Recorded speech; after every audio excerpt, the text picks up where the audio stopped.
കൂടുതൽ horse power ഉണ്ടെങ്കിൽ car വേഗത്തിൽ പോകണമെന്നുണ്ടോ? ഹൈ സ്പീഡിൽ ഒരു കാറിൻ്റെ ഏറ്റവും വലിയ വെല്ലുവിളി എഞ്ചിനല്ല, കാറ്റാണ്. എപ്പോഴുമല്ല. വേഗം കൂടുന്തോറും കാറിൻ്റെ മുന്നിലെ കാറ്റ് പ്രധാന തടസ്സമായി മാറുന്നു. ബോക്സി ഷേപ്പുള്ള കാറുകൾ കൂടുതൽ ഹോഴ്സ് പവർ ഉപയോഗിച്ച് കാറ്റിനെതിരെ പൊരുതുകയാണ്. പക്ഷേ എയറോഡൈനാമിക് ഡിസൈനുള്ള കാറുകൾ കാറ്റിലൂടെ സ്മൂത്തായി കട്ട് ചെയ്യുന്നു. അതുകൊണ്ട് തന്നെ കുറഞ്ഞ ഹോഴ്സ് പവർ ഉള്ള എയറോഡൈനാമിക് കാർ പോലും ഹൈവേയിൽ വേഗവും മൈലേജും നൽകും. സെഡാൻ കാറുകൾ സാധാരണയായി കൂടുതൽ എയറോഡൈനാമിക് ആയിരിക്കും.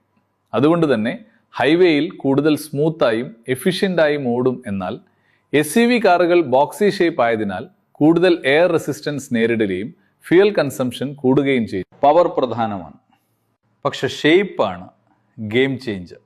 Four more informative videos, follow Suresh Drives, India's first professional on-site car inspection company.